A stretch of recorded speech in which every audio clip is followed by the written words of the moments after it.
Hello students, welcome to our channel vision education. আজকে তোমাদের জন্য নিয়ে এসেছি 12 নম্বর সেট। তো আগের যে 11টা সেট হয়ে রয়েছে, যে সিরিজটা আমাদের চলছিল প্রিভিয়াস ইয়ারের, সেই 12টা সেটের মধ্যে 11টা সেটে তোমাদের যে রেসপন্স সেটা খুবই ভালো লাগার মতন। আমি দেখছি এমনকি হোমওয়ার্কগুলো যেগুলো দিচ্ছি সেগুলো তোমরা আনসার করছো, খুবই ভালো লাগছে দেখে। এইভাবেই করতে থাকো। ওকে, তো চলো আর কথা না বাড়িয়ে আমরা শুরু করে দিই ক্লাসটা। প্রথম প্রশ্ন দেখে নি কি আছে। আচ্ছা, প্রথম প্রশ্নে যাওয়ার আগে বলে দিই, এইভাবে শুধু অঙ্ক ক্লাস নয়, ম্যাথ, জিআই সবকিছু, জিকে, ইংলিশ সব ক্লাসে কিন্তু এইভাবে আসছে ব্যাক টু ব্যাক। তো এগুলো তোমরা দেখে নেবে এবং ডেট গুলো জেনে নিয়ে ক্লাস করতে থাকবে। ওকে, চলো 12 নম্বর set. Question number 1, question number 1-এ আছে লেডি কনস্টেবল মেন 2023। এই লেডি কনস্টেবল মেন 2023-তে এসেছিল এটা। কি বলছে, সংখ্যা একটি সংখ্যাকে 899 দ্বারা ভাগ করলে 63 ভাগশেষ থাকবে। সংখ্যাটিকে 29 দ্বারা ভাগ করলে কত ভাগশেষ থাকবে? খুবই সিম্পল অঙ্ক, কিন্তু এই অঙ্কটাও যে লজিকটা, মানে ইন্টারনাল যে লজিকটা, সেটাও আমি বলবো। আগে অঙ্কটা একটু করে দিই। বলে দিচ্ছে কি, 899 দ্বারা তুমি যদি কোনো একটা সংখ্যাকে ভাগ করো তাহলে ভাগশেষ থাকছে কত? 63। ওই সংখ্যাটাকেই 29 দ্বারা ভাগ করতে বলছে। একটি সংখ্যাকে 899 দ্বারা ভাগ করলে 63, তাহলে এই যে সংখ্যাটা, এইটাকেই আবার 29 দিয়ে ভাগ করলে কত ভাগশেষ থাকছে। ঠিক আছে, তোমাদের শুধু একটা জিনিস চেক করতে হবে। আমি একটু মোবাইলে চেক করে নিচ্ছি যে 899-কে 29 দ্বারা ভাগ করা যায় কিনা। দেখো, 899 ডিভাইড বাই 29, হ্যাঁ 31 হচ্ছে, ভাগ করা যায়। মানে 29 দিয়ে 899 ডিভিজেবল। যেহেতু ডিভিজেবল, সেহেতু আমি কি করতে পারি, 29 দিয়ে ডিরেক্ট 63-কে ভাগ করে দিতে পারি। 29 দুগুণে কত হচ্ছে? 58। তাহলে আনসার কত হয়ে গেল? 5। তাহলে ভাগশেষ কত হয়ে যাচ্ছে? 5, মানে অপশন ডি। একটা জিনিস ভাবো, মানে আমরা এই অঙ্কগুলো করতে গিয়ে একটা রুল শিখে রাখি কি, চলো যেটা ভাগশেষ আছে সেটাকে ভাগ করে দাও। হবে? কখন হবে? যদি এই যেটা দিয়ে ভাগ করতে বলছে সেটা দিয়ে এই সংখ্যাটা ডিভিজিবল হয়, দেন হবে। যদি ডিভিজিবল না হতো তাহলে কি হতো? তাহলে আমরা একটু এক্সপ্লানেশনটা দেখে রাখি, দেখে নাও এদিকে।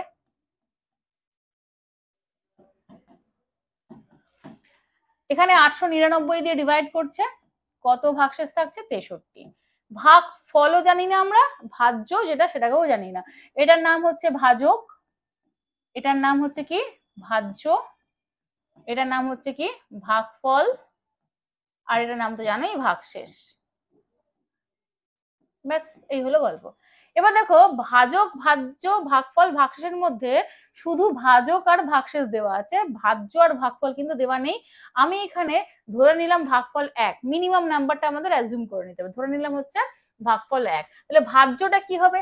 আমরা জানি ভাজ্য ইজ ইকুয়াল টু ভাজক ইন্টু ভাগফল, ভাজক ইন্টু ভাগফল প্লাস হচ্ছে ভাগশেষ। ঠিক আছে, তো দেখো ভাজ্য বার করতে হবে। তো ভাজক কত? 899। ভাগফল কত ধরেছি আমি? 1 ধরেছি। আর ভাগশেষ কত হচ্ছে? 63। তাহলে 900 প্লাস 63 যদি করি তাহলে 962 হয়ে যাচ্ছে সংখ্যাটা। 899 প্লাস 63 করলে হয়ে যাচ্ছে কত? 962। তো 962 যদি সংখ্যাটাই আমি পেয়ে যাই, তাহলে এই সংখ্যাটাকে যে কোনো সংখ্যা দিয়ে ভাগ করতে বলুক, আমরা ভাগ করে ফেলতে পারবো। তাহলে তখন এই 29 দিয়ে এটাকে ভাগ করলে মিলছে কি মিলছে না আমার দেখার দরকার নেই। এটা একটা শর্ট ট্রিক। যদি মিলে যায় তাহলে আমি একদম এটাকে ভাগ করে দিলাম, তাহলে আর আমাকে এত বড় সংখ্যাকে ভাগ করতে হলো না। বাই চান্স যদি দেখা যেত যে এইটা দিয়ে এটাকে ভাগ করলে মিলছে না, তখন কি করবো? অঙ্কটা ছেড়ে আসবো? মোটেই না। আমরা ভাগফলকে কি করবো? মিনিমাম নাম্বার, মিনিমাম 1 ধরবো। কারণ এখানে 0 তো আসতে পারে না, আসবে কি মিনিমাম 1, অনওয়ার্স আরো সংখ্যা আসতে পারে। তো মিনিমাম 1 ধরে নিয়ে আমরা কি করবো? ভাজ্যটাকে বার করে যে সংখ্যাটা বেরোবে সেই সংখ্যাটাকে আমাদের প্রশ্নে উল্লিখিত সংখ্যা দিয়ে ভাগ করে আমরা ভাগশেষ বলতে পারবো। ক্লিয়ার? ভালো করে দেখে নিও। অঙ্কটা কিন্তু এখানেই কমপ্লিট হয়ে গেছে, একদম ইজি অঙ্ক ছিল, কিন্তু যদি একটু অ্যাডভান্স লেভেলের প্রশ্ন হয় এটা কিন্তু দিতেই পারে, দেখে নেবে।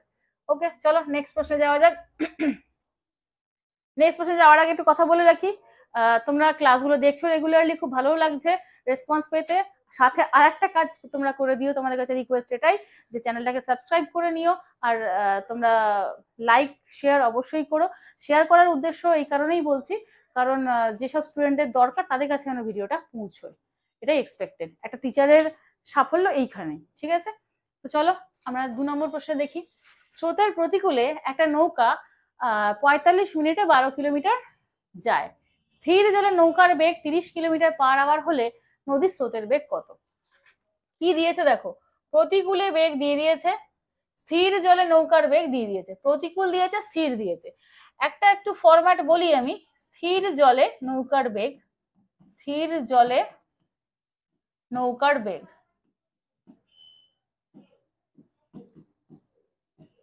স্থির নৌকার বেগ, তার আগে আমি লিখলাম প্রতিকূল, তারপরে লিখলাম হচ্ছে অনুকূল। তো এই স্থির জল থেকে যদি অনুকূলে যেতে চাই তাহলে কি করব, একটা প্লাস স্রোত করব, আর ঠিক স্থির জল থেকে যদি প্রতিকূলে আসতে চাই তাহলে কি করব, একটা মাইনাস স্রোত করব। এই ফরম্যাটটা মাথায় রাখার চেষ্টা করব, তাহলে কোনো সমস্যা হবে না। এবার আমাদের কি দিয়েছে দেখো, 45 মিনিটে যাচ্ছে 12 কিলোমিটার, তাহলে প্রতিকূলে গতিবেগ কত?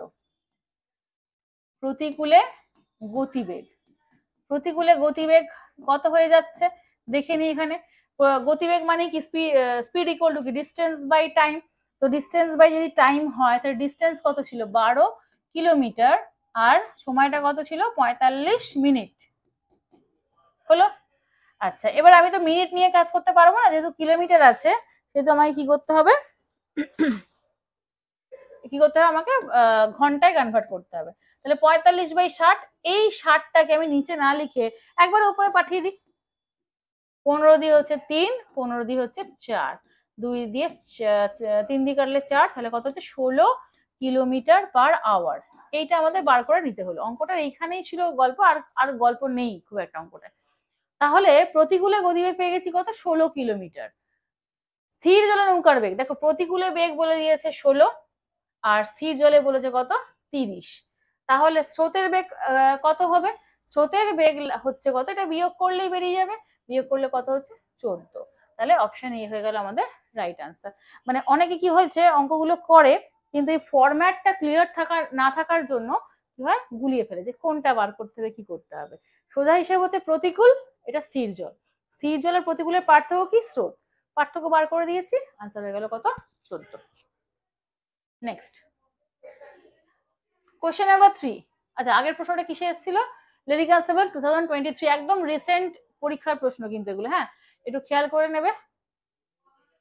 প্রিভিয়াস ইয়ার করলে যেটা হয় কি, আমাদের ব্রেনে একটা ইম্প্যাক্ট তৈরি হয় যে এইরকম টাইপের প্রশ্নগুলো আসে, তাহলে আমরা আগে ওইগুলো প্রিপেয়ার করি, তারপরে আস্তে আস্তে এগোবো, এইভাবে করা যেতে পারে।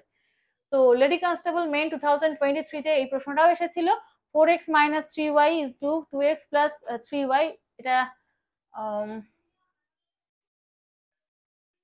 1:336, এখানে কোথাও একটা প্রিন্টিং মিস্টেক আছে, মনে হচ্ছে এটা 13:36 হবে।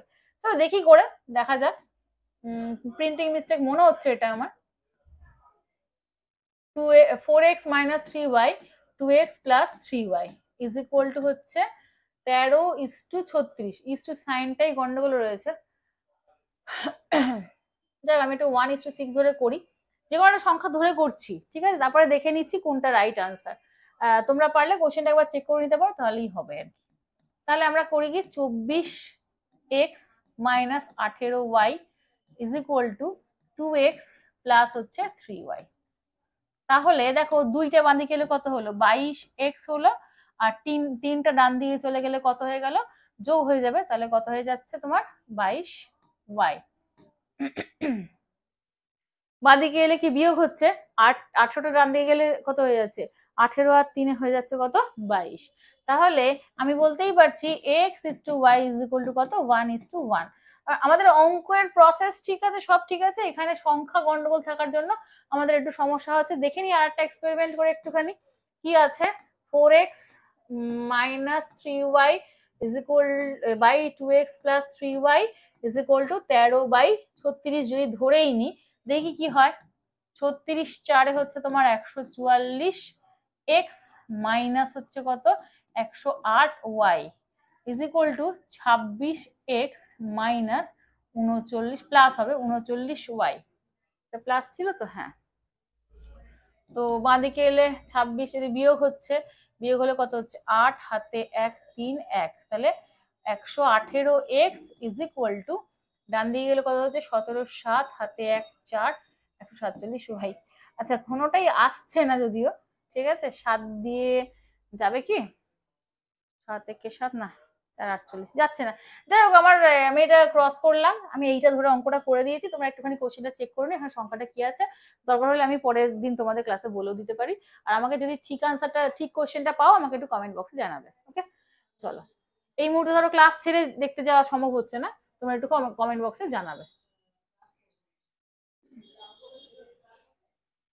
আচ্ছা অঙ্কের প্রসেস আশা করি ক্লিয়ার। তাহলে x:y হয়ে গেল 1:1। নেক্সট, এ বি সি বৃত্তাকার পথ বরাবর একই দিকে একই সময়ে যাত্রা শুরু করলো। এ বি ও সি যথাক্রমে 252 সেকেন্ড, 308 সেকেন্ড আর 198 সেকেন্ড, এক সেকেন্ডে এক পাক ঘুরছে। মানে পুরো যে সার্কুলার যে পাথটা, এটাকে তো এক পাক ঘুরতে হবে, তো এক পাক ঘুরতে তো যা এক একজনের স্পিড এক এক রকম, সেই অনুযায়ী একটা টাইম লাগবে। তাহলে তারা যদি একই স্থান থেকে যাত্রা শুরু করে তবে কত সময় পরে তারা আবার একই স্থানে মিলিত হবে, তার মানে কি আমাদের লসাগু করতে হবে। এই যে গল্পটা আছে যে ঘন্টাগুলো কখন একসাথে বাজবে, আবার দৌড়তে দৌড়তে কখন তারা মিট করবে, এইরকম টাইপের প্রশ্নগুলো বললেই ম্যাক্সিমাম ক্ষেত্রে আমাদের কি হবে, লসাগু হবে। কার লসাগু হবে, সময়ের লসাগু হবে। লসাগু কিন্তু যার তার করা যাবে না, কার লসাগু হয়ে যাবে, সময়ের লসাগু হবে। তো সময় কি আছে এখানে দেখে নাও, 252 সরি 252, 308 আর ওদিকে হচ্ছে তোমার 198। একদম ছোট ছোট সংখ্যা দিয়ে আমরা শুরু করছি, 2 দিয়েই যাচ্ছি, 2 দিয়ে 12 দুগুণে 24, 6 দুগুণে 12, 15 দুগুণে 30, 4 দুগুণে 8, 9 দুগুণে 18, 9 দুগুণে 18। আচ্ছা দেখি, আচ্ছা 2 দিয়ে আবার 6 আর এখানে হচ্ছে 3, 2 দিয়ে 7 2 14, 7 2 14, 2 দিয়ে এটাকে ভাগ যাচ্ছে না। আচ্ছা 3 দিয়ে যাবে, হ্যাঁ 3 দিয়ে যাবে, 3 দিয়ে করলে হচ্ছে 2 1, 3 দিয়ে 77কে ভাগ যায় না, 3 দিয়ে হচ্ছে 33। একটু মাথা ঠান্ডা করে এই ক্যালকুলেশন করবে, কারণ না হলে কিন্তু ভুল হয়ে যাওয়ার সম্ভাবনা থাকে। আচ্ছা এবার 3 দিয়ে যাচ্ছে আবার, 3 7 21,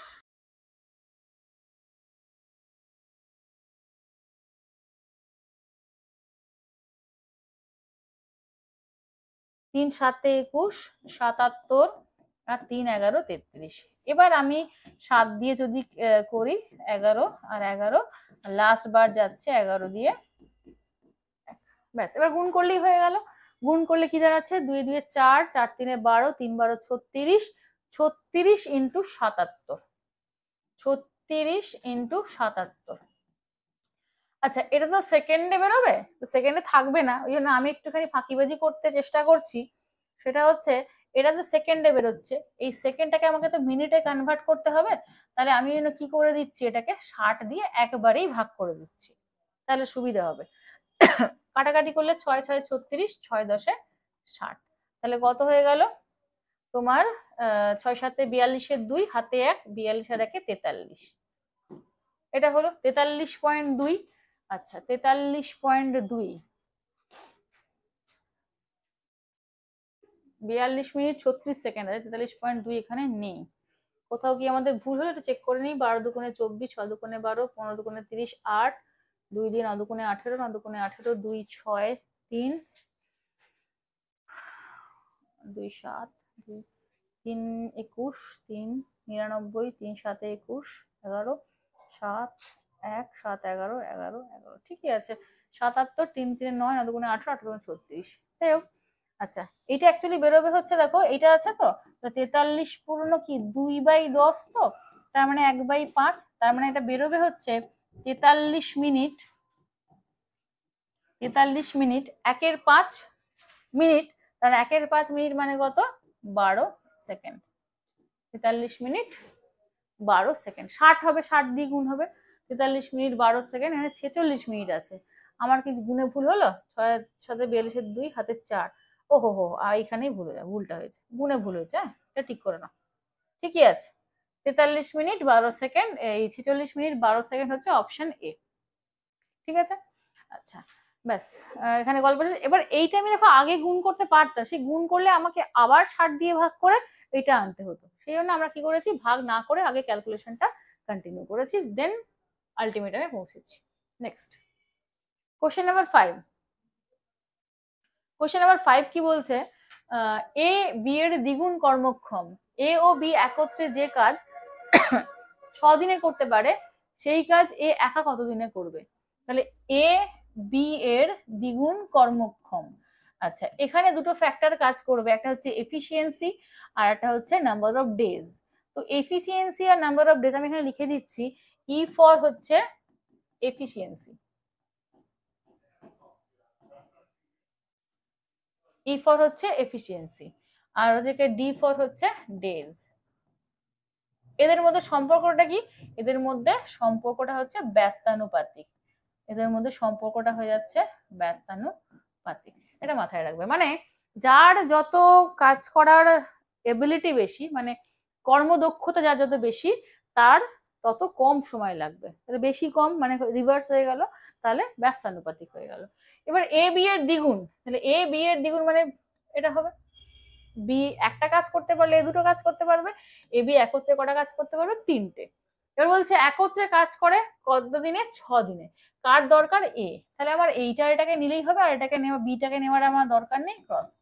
আচ্ছা, তাহলে দেখো উল্টে যাবে তো রেশিওটা, এফিসিয়েন্সি রেশিও যদি 2:3 হয়, তাহলে দিনের রেশিও কত হয়ে যাবে, 3:2 হয়ে যাবে। তো 3:2 যদি হয়েই যায়, আমাকে বলেই দিয়েছে দুজনে মিলে একত্রে 6 দিনের কাজ করে। তো কত দিয়ে গুণ করলে, 3 দিয়ে গুণ করলে এলো, তাই এটা কত হয়ে যাচ্ছে, 9। তাহলে আনসার কত হয়ে গেল, এ 9 দিনে কাজটা করতে পারবে। ঠিক আছে, এফিসিয়েন্সি আর ডের রিলেশনটা দিয়ে আমরা অঙ্ক করলাম, এটা লিখে দেখালাম যাতে বুঝতে পারো। পরীক্ষা হলে এত লেখার দরকারও পড়বে না, শুধু সংখ্যাটা লিখলেই হয়ে যাবে। নেক্সট, আচ্ছা এটা কোন ইয়ারে এসেছিল, ওই একই পরীক্ষার প্রশ্ন, পরপর দেওয়া হয়েছে প্রশ্নগুলো। মাতা ও কন্যার বয়সের অনুপাত 7:1, যদি 5 বছর পর তাদের বয়সের অনুপাত হয়ে যায় 4:1, তবে তাদের বর্তমান বয়সের পার্থক্য কত বছর হবে। দেখো, মাতা কন্যার বয়সের অনুপাত হয়ে যাচ্ছে 7:1, তো 7:1 মানে অবভিয়াসলি এখন 7:1 রাখলাম। যদি 5 বছর পর তাদের বয়সের অনুপাত হয় 4:1, 5 বছর পর নিলাম হচ্ছে 4:1, তাহলে বর্তমানে বয়সের পার্থক্য। তো দেখো এদের ডিফারেন্স 3, এদের difference 0, differences are not same. এরকম অঙ্ক আমি আগেও করিয়েছি, সম্ভবত 4 বা 5 নম্বর সেটে এরকম অঙ্ক আছে, দেখে নেবে। তো এদের ডিফারেন্স সেম নয় বলে আমাদের ডিফারেন্স সেম করতে হবে। তো এই যে 7 আর 1-এর ডিফারেন্স কত, 6, এদের ডিফারেন্স এদের গুণ করি, 24, 4 6 24, 6 1 6 হয়ে গেল। আবার 4 আর 1-এর ডিফারেন্স কত হচ্ছে 3, 3 দিয়ে হচ্ছে 21 আর 3 হয়ে গেল। তো এটা কত হয়ে গেল 3, এটা ডিফারেন্স কত হয়ে গেল 3, দেখো ডিফারেন্সেস সেম হয়ে গেল। এবার এই 3 মানে হচ্ছে কত 5, কারণ এখানে ডিফারেন্স কত বলে দিয়েছে 5 বছরের, তাহলে এখানে ডিফারেন্স 3 আর ওখানে ডিফারেন্স হচ্ছে 5, তাহলে 3 মানেই 5। এবার জিজ্ঞেস করছে কি বর্তমান বয়সের পার্থক্য কত। তো বর্তমান বয়স ছিল কত 21 আর 3, তো তাহলে 21 আর 3 যদি হয় পার্থক্য, তাহলে কত হয়ে যাচ্ছে 18, 21 মাইনাস 3, বর্তমান বয়সের পার্থক্য কত 18, তো এই যে 21 3 এটা, তাহলে 3 মানে যদি 5 হয়, তাহলে 18 মানে কত হয়ে গেল 30। তাহলে আনসার কত হয়ে গেল, অপশন এ। আমাদের আলাদা করে আর ওদের বয়স বার করে পার্থক্য বার করার দরকার নেই, ওদের তো রেশিও আমার কাছে আছে 21 3, 21 দিনের পার্থক্য হচ্ছে 18, 21 দিনের পার্থক্য যদি 18 হয়, 3 মানে 5 হলে 18 মানে হচ্ছে 30, দ্যাটস ইট। নেক্সট, এক ব্যক্তি 2 বছরে 8% চক্রবৃদ্ধি সুদের হারে এত টাকা সুদ পেলে আসলের পরিমাণ নির্ণয় করো। আচ্ছা, 2 বছরে 8% চক্রবৃদ্ধি সুদের হারে এত টাকা সুদ পাচ্ছে। আচ্ছা 8% মানে হচ্ছে 8/100, 4 দিয়ে কাটলে কত 2, 4 দিয়ে কাটলে কত 25, তাহলে বলতে পারছি কত 2/25 রাখলাম। সোজা হিসাব হচ্ছে 2 বছরের গল্প, 25 টাকা ব্যাংকে রেখেছিলাম, প্রথম বছর ব্যাংক আমাকে 27 টাকা দিয়েছে, মানে 2 টাকা সুদ দিয়েছে। সেকেন্ড ইয়ারও একই গল্প, 25 টাকা রেখেছিলাম, 27 টাকা সুদ দিয়েছে, হয়ে গেল। তাহলে এখানে ছিল 625 টাকা, আর এখানে 27 স্কোয়ার মানে তোমার হয়ে যাচ্ছে 729 টাকা। এই তো, 625 টাকা আমি ব্যাংকে রেখেছিলাম, আমার সুদে আসলে হয়ে গেছে 729 টাকা। এবার দেখো সুদ বলেছে এইটা, তাহলে আমি এখানে বিয়োগটা করে ফেলি। 401 104, তাহলে 104 টাকা হচ্ছে সুদ। তাহলে সেই 104 মানেই বলা আছে 83.2। তোমাকে বার করতে হবে আসলের পরিমাণ, তাহলে 625 ইজ ইকুয়াল টু কত? ঠিক আছে, 625 ইকুয়াল টু কত? 8 দিয়ে গুণ করলে হয়ে যাচ্ছে, এটা 4 8 32। হ্যাঁ, এটা দেখো এটা দিয়ে কাটি, 0.8 দিয়ে গুণ করলে হয়ে যাচ্ছে। তাহলে 8 দিয়ে গুণ করলে 6 8 48, মানে হচ্ছে 500 টাকা। এটা হয়ে গেল আনসার। তাহলে আনসার কত হয়ে যাচ্ছে? Option C 500। মানে কাটাকাটিটা করবে, করলেই আনসার। এদিকে দেখে নাও, 104 ইন্টু 8 করলে কি হয়ে যাচ্ছে? 32। আর এখানে কত? 4 32 আর 8 হয়ে গেল। পয়েন্ট আছে তো, একটা ঘরে আগে পয়েন্ট আছে, তার মানে কি এখানে 0.8 দিয়ে গুণ হয়েছে। এইভাবে ক্যালকুলেশনটা চেক করলেই হয়ে যাবে। তাহলে আনসার হয়ে গেল 500। এই যে জায়গাটা হলো না, এটা কম্পাউন্ড ইন্টারেস্টের রুল হিসেবেই অ্যাপ্লাই হবে, সিম্পল ইন্টারেস্টে কিন্তু এই রুলটা অ্যাপ্লাই হবে না। নেক্সট, আচ্ছা এখানে অঙ্ক দেখছি x plus Y plus Z equal to 9, X square plus Y square plus Z square equal 31, এটা ইজ ইকুয়াল টু কত? দেখো এখানে এইখানে অঙ্কটা করতে গিয়ে একটু নড়েচড়ে বসতে হবে, কারণ হচ্ছে অঙ্কটা মোটেই ছোট হবে না। আবার এই অঙ্ক যদি আমি ট্রায়াল মেথডে করতে যাই, চেষ্টা করতেই পারি, কিন্তু এই 9 X plus Y plus Z 9 হবে, আর সেগুলো স্কোয়ার করে 31 হবে, সেটা আবার ম্যাচ করানোও চাপের ব্যাপার। তো ওইটা ভাবতে গেলে অনেক টাইম লেগে যেতে পারে। তো যদি মনে হয় অঙ্কটা বুঝতে পারছো, তো স্টেপ জাম্প করে করবো, আদারওয়াইজ ছেড়ে দেবো। কিন্তু বুঝে রাখো, কারণ এর যে 3টে স্টেপ হবে, সেখান থেকে কিন্তু যে কোনো একটা স্টেপে আমাদের অঙ্ক দিতেই পারে। তো এর রুলটাকে দেখে রাখি। রুলটা কি? রুলটা হচ্ছে X plus Y plus Z, sorry, X square plus Y square plus Z square minus X Y minus Y Z minus Z X. হলো? খেয়াল করে দেখো, যদি আমাকে মান বার করতে হয়, X plus Y plus Z এর মান কত? 9। ঠিক আছে, X square plus Y square plus Z square equal to কত? 31 মাইনাস বাকিটুকুনির ভ্যালু বলা নেই। ঠিক আছে, বাকিটুকুনি ভ্যালু যেহেতু বলা নেই, সেহেতু আমি এখানে কি করব? X plus Y plus Z the whole square. এখান থেকে আমাকে তাহলে ওই X square plus Y square plus Z square value দেওয়া আছে, এই X Y plus Y Z plus Z X এর মানটা বার করে নিতে হবে। তো কি করে বার করবো দেখে নিচ্ছি।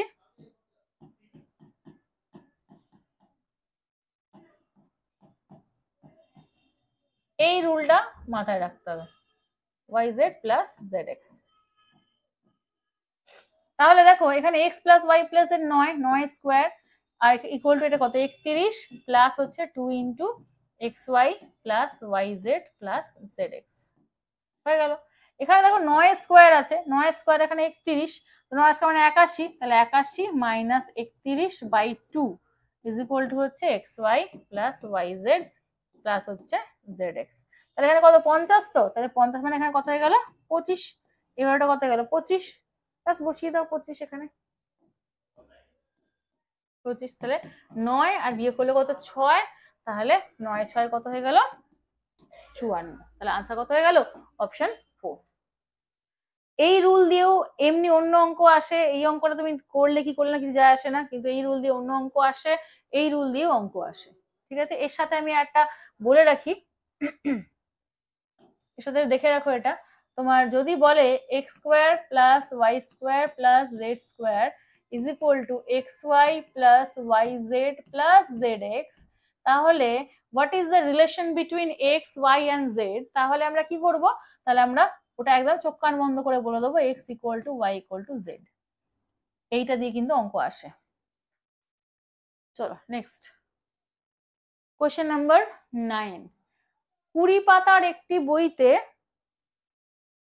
20 পাতার একটি বইতে একটি পাতা হারিয়ে গেছে, বাকি পাতাগুলোর নম্বরের সমষ্টি হচ্ছে 195, তাহলে হারিয়ে যাওয়া পাতাটির নম্বর কত?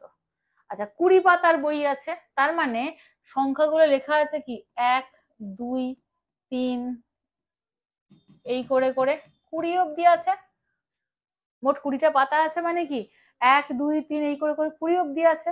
তো 20 অব্দি থাকে, তাহলে আমরা রুল কি জানি? 1 + 2 + 3 প্লাস আপ টু এন, এই যদি হয়, বা 1 থেকে n অবধি স্বাভাবিক সংখ্যার যোগফল যদি বার করতে বলে, তার রুল কি আছে, n ইন্টু n প্লাস 1/2। ঠিক আছে, nটা কি, nটা হচ্ছে নাম্বার অফ টার্মস। আমি লিখে দিচ্ছি n is equal two number of terms.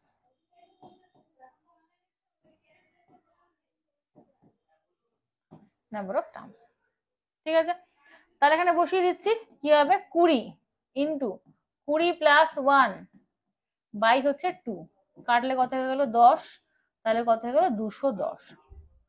তো 210-এর মধ্যে আমার একটা পাতা মিসিং, একটা না তো কটা, দুটো পাতা মিসিং নাকি, নম্বর সমষ্টি একটি পাতা হারিয়ে গেছে। ঠিক আছে,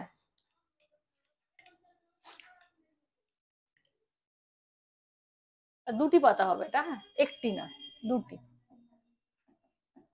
দুটো না হলে তো অপশনে দুটোই করে থাকবে।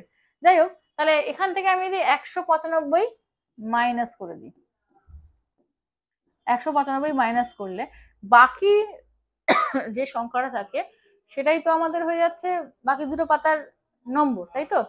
তাহলে কত হয়ে যাচ্ছে এটা, 15। 15 তো, তাহলে 15 হচ্ছে ওই যে রিমেনিং দুখানা পাতা তাদের সমষ্টি। তো এখানে কোন দুখানা সংখ্যা যোগ করলে 15 হচ্ছে, একমাত্র 8 আর 7 যোগ করলেই 15 হচ্ছে, বাকি আর কোনো কিছু যোগ করলে 15 হচ্ছে না। তাহলে আমাদের আনসার কত হয়ে গেল, 8 আর 7 বা 7। একটু ট্রিকি প্রশ্ন ছিল, এটাও সেই একই, এটা আর কি নেওয়া হয়েছে প্রশ্নগুলো সবই একই পেপার থেকে, লেডি কনস্টেবল থেকে, প্রশ্নগুলো যথেষ্ট ভালো এবং ট্রিকি। নেক্সট কোশ্চেন নাম্বার 10, একটি আয়তকার ক্ষেত্রের পরিসীমা 160 মিটার, দৈর্ঘ্য 10 মিটার কমালে এবং প্রস্থ 10 মিটার বাড়ালে এটি বর্গক্ষেত্রে পরিণত হয়, আয়তক্ষেত্রটির ক্ষেত্রফল কত বর্গমিটার। দেখো, আয়তক্ষেত্রের পরিসীমা বলে দিয়েছে 160। ঠিক আছে, তুমি এমনি যদি এবার সোজা ওয়েতে অঙ্কটা ভাবি, তাহলে আয়তক্ষেত্রের পরিসীমা, আমি ধরে নিচ্ছি আয়তক্ষেত্রের, ধরি আয়তক্ষেত্রের দৈর্ঘ্য আর প্রস্থ, এই দুটো আমরা ধরে নিচ্ছি। দৈর্ঘ্য হচ্ছে x মিটার আর প্রস্থ হচ্ছে y মিটার। তাহলে আয়তক্ষেত্রের পরিসীমা কি হয়ে যাবে, পরিসীমা হয়ে যাচ্ছে তোমার, পরিসীমা is equal to 2 into X plus Y, 2 into X plus Y, তাই তো। এবারে 2 into X plus Y is equal to বলা আছে 160, তাহলে আমি বলতে পারি যে X plus Y is equal to কত হয়ে গেল, 80। ঠিক আছে, X plus Y is equal to হয়ে গেল 80। এবার এখান থেকে আমরা একটা কাজ করতে পারি, সেটা হচ্ছে একটু ট্রায়াল মেথড অ্যাপ্লাই করতে পারি, আর না হলে একবারে রুলে অঙ্কটা করতে পারি। ট্রায়ালটা একটু দেখিয়ে দিই, তারপর রুলে করব। 80 যেহেতু আছে, তাহলে আমাকে বলেছে দৈর্ঘ্য 10 কমালে এবং প্রস্থ 10 মিটার বাড়ালে, তাহলে 80-কে যদি আমি 60 নয়, আমি যদি 40, তো 30 আর 50-এ ভাগ করি, 30 আর 50-এ ভাগ করি, তাহলে দেখো যদি আমি এটাকে 10 বাড়াই তাহলে এটা 40 হয়ে যাচ্ছে। আর প্রস্থকে কি করছি, প্রস্থকে এটা ওই উল্টো আর কি, প্রস্থ এটা, দৈর্ঘ্য এটা, আর দৈর্ঘ্য কমালে কত, 40, দেখো দুটোই 40 হয়ে গেল না। তো 40 যেই হয়ে গেল, এবার কি চেয়েছে, আয়তক্ষেত্রটির ক্ষেত্রফল কত বর্গ মিটার। তাহলে আয়তক্ষেত্রটির ক্ষেত্রফল কত বর্গ মিটার, তোমার বাহুগুলো পেয়ে গেছি তো, 30 ইন্টু 50 মানে কত হয়ে গেল, 1500 বর্গ মিটার। এটা ইজি হবে, ঠিক আছে, এটা করলে ইজি হবে, মানে 80-কে তুমি দুভাগে ভাগ করলে 40 হয়ে গেল, 40 আমাকে আসতে হবে। 40 আসতে হবে কি করে, কোনো একটা সংখ্যাকে বাড়িয়ে আমাকে 40 আসতে হবে, আবার কোনো একটা সংখ্যাকে কমিয়ে 40 আসতে হবে। 50-কে কমালে 40 আসে, 30-কে বাড়ালে 40 আসে, তাহলে 30 আর 50 মানে হয়ে গেল 1500 আমাদের আনসার। আর যদি মনে করো না একদম রুলটা অ্যাপ্লাই করবো, দেখে নিচ্ছি, দৈর্ঘ্যকে আমি কমালাম, দৈর্ঘ্য কমালাম না, হ্যাঁ দৈর্ঘ্য কমালাম হচ্ছে 10, আর প্রস্থকে বাড়ালাম হচ্ছে 10, তাহলে এখান থেকে আমি পেয়ে যাচ্ছি x minus Y is equal to 20। তাহলে এইখানে একটা ইকুয়েশন পেয়েছি, আর এইখানে আর একটা ইকুয়েশন পেয়েছি। দুটো ইকুয়েশনকে যদি আমি ইকুয়েট করি তাহলেই আমরা এক্স আর ওয়াই এর মান তো পেয়েই যাবো, তাই না? তাহলে ব্যাপারটা আমি একটু সাজিয়ে লিখি, X plus Y equal to 80 আর X minus Y is equal to হচ্ছে 20। Then X is equal to কি হয়ে যাবে, 80 প্লাস 20/2, তার মানে কত হয়ে গেল 50। আর ওয়াই ইজ ইকুয়াল টু কত হয়ে যাবে, 80 মাইনাস 20/2, মানে কত হয়ে গেল 30। এটা হচ্ছে রুল, আমি করে দিয়েছি, কিন্তু আমরা এইদিকে যাওয়ার কথা ভাবছি না। আমরা সিম্পলি এখানে X plus Y equal to 80, সেখান থেকে আমরা এখানে কনক্লুড করার চেষ্টা করব, তাহলে অঙ্কটা আমাদের ইজি হবে। ঠিক আছে। আর একটা কথা বলে রাখি, যারা পরিমিতি মানে খুব অ্যাভয়েড করার চেষ্টা করো, একদমই করো না। পাটিগণিত মেন প্রায়োরিটি, তারপরে আমাদের পরিমিতি সেকেন্ড প্রায়োরিটি, তারপরে আমাদের অ্যালজেব্রা নাম্বার সিস্টেম করতেই হবে, কিচ্ছু করার নেই। ঠিক আছে। হ্যাঁ, পরিমিতির মধ্যে এমফাসাইজ করো হচ্ছে 2 ডাইমেনশন ফিগারটা, 3 ডাইমেনশন করার দরকার নেই আপাতত। প্রিপারেশন হয়ে গেলে তখন 2-4টা প্রশ্ন আমরা করে রাখবো অ্যাজ এ মানে অ্যাজ এ সাজেশন। নেক্সট, আচ্ছা নেক্সট আর প্রশ্ন নেই, আমাদের প্রশ্ন এখানেই শেষ। আচ্ছা, যেটা বেসিক ইনফরমেশন দিয়ে রাখি একটু, খুব দরকারি, সেটা হচ্ছে আমাদের ভিশন এডুকেশনের আবাসিক ব্যাচ সম্পর্কে। সামনেই তো এসএসসি জিডি রয়েছে, তার ব্যাচ কিন্তু চলছে 2024-এর। তো তার জন্য কি ফেসিলিটিস অ্যাভেলেবেল সেটা দেওয়া আছে।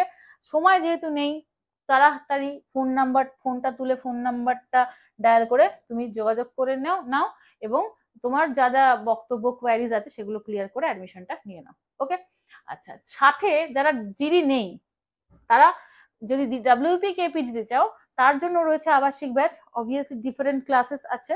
তো সেটার জন্য একই গল্প, আমাদের আবাসিকের এখানে থেকে পড়াশোনা করার মাঠ, প্র্যাকটিস বলো, পড়াশোনা, মক টেস্ট সব এখানেই হচ্ছে। তো তার জন্য এই একই নাম্বারে কল করে ইনফরমেশন নিয়ে নাও। ওকে। আচ্ছা, আর যারা অফলাইনে আসতে পারছো না, তারা একটা কাজ করতে পারো, 3টে ব্যাচ পাবে ইন্ডিভিজুয়াল। কি কি পাচ্ছ, একটা পাচ্ছ হচ্ছে এখানে রিভিশনটা আমি পরে বলছি, ফাউন্ডেশন, এই যে এইটা হচ্ছে মেন, এটা হচ্ছে ফাউন্ডেশন ব্যাচ, মানে যারা যা স্টার্ট করছো তাদের জন্য ফাউন্ডেশন ব্যাচ রয়েছে, সপ্তাহে 3 দিন রয়েছে, সপ্তাহে, হ্যাঁ 3 ডেজ, দেখে নাও 5 দিন ক্লাস, আমি 3 দিনটা কম বলে ফেললাম, ঠিক আছে। সপ্তাহে 5 দিন ক্লাস রয়েছে, কোর্স ফিজ হচ্ছে মান্থলি 699, যথেষ্ট কম। ফোন করো, চলে আসো। যারা মনে করছে না আমার কমপ্লিট হয়ে গেছে চ্যাপ্টার গুলো, রিভিশন দরকার, তাদের জন্য রয়েছে হচ্ছে এই রিভিশন ব্যাচ, এইটা হচ্ছে সেকেন্ড, মানে এটাকে আমি নাম্বার 1 দিলে এটাকে নাম্বার 2 দিচ্ছি, হয়ে গেল। এবার যাদের ফাউন্ডেশনও কমপ্লিট, রিভিশনও কমপ্লিট, চলে এসো প্র্যাকটিসে, প্র্যাকটিস করতে চাইলে এই ব্যাচটা। তো যার যেটা সুবিধা মনে হচ্ছে, সবার জন্য সব রকম ফেসিলিটিস অ্যাভেলেবেল রয়েছে এখানে, যার যেটা সুবিধা মনে হচ্ছে সেটা তোমরা অ্যাভেল করতে পারো। ওকে, চলো, আর কিছু আছে ইনফরমেশন? না, চলো আজকের মতন ক্লাস এখানেই শেষ করছি। আনসার দাও, আজকে হোমওয়ার্ক কিছু দিলাম না, তো অবশ্যই কিন্তু কমেন্ট বক্সে জানাও ক্লাস কিরকম লাগছে, আর কোশ্চেন যদি বুঝতে না পারো প্রশ্নও করতে পারো, আমি পরের ক্লাসে অবশ্যই বলে দেবো। আর তাহলে আর কিছু বলার নেই, আজকের ক্লাস এখানেই রাখলাম, টাটা।